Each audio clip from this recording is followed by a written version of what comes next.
आह, आज 14 अगस्त है। सोच रहा हूँ अपने दोस्त नोबडी को पाकिस्तान कॉल करके मुबारकबाद दे दूँ।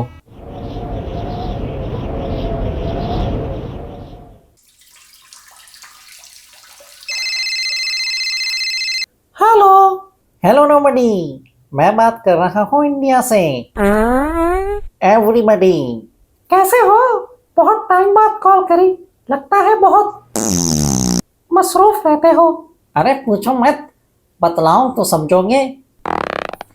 छोड़ रहा हूँ। कोई बात नहीं, अगर खुली फिजा में बैठे हो तो छोड़ने में कोई मसला नहीं।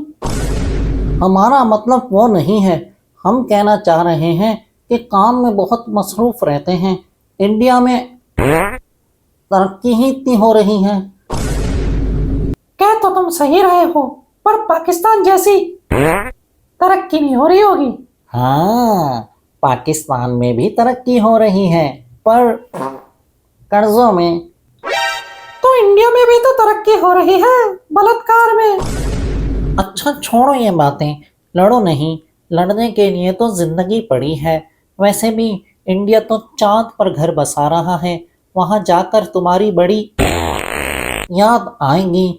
पर टेंशन नहीं लो, हम चांद से प्याज और टमाटर फेंक दिया करेंगे, तुम लोग कैच कर लेना। वाकई तुम चांद पर जा रहे हो तो एक काम जरूर करना, वहां घर बनाने से पहले बाथरूम जरूर बना लेना।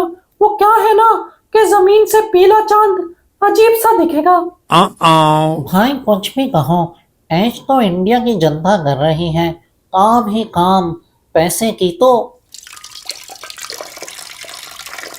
बारिश हो रही है। ये कुछ भी नहीं, इसे ऐश नहीं कहते।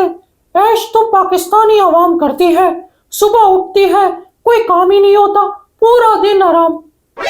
छोड़ो ये बातें, ये बताओ 14 अगस्त कैसे मना रहे हो? कुछ खास नहीं, सफाई कर रहा हूँ। वाह, नाले साफ कर रहे हो? नहीं, बाल साफ कर रहा हूँ। तुम बताओ, तुम क्या करोगे कल 15 अगस्त को? मैंने तो छत पर बड़ा सा तिरंगा लहराना है। तिरंगा तो खरीद लिया, बस डंडा खरीदना बाकी है।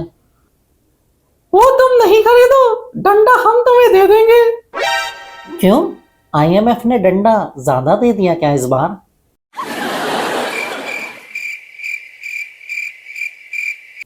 अच्छा मैं चलता हूँ, मेरे अखबार पढ़ने का टाइम हो गया। अच्छा मैं भी जा रहा हूँ, मेरी ट्रेन का टाइम हो गया।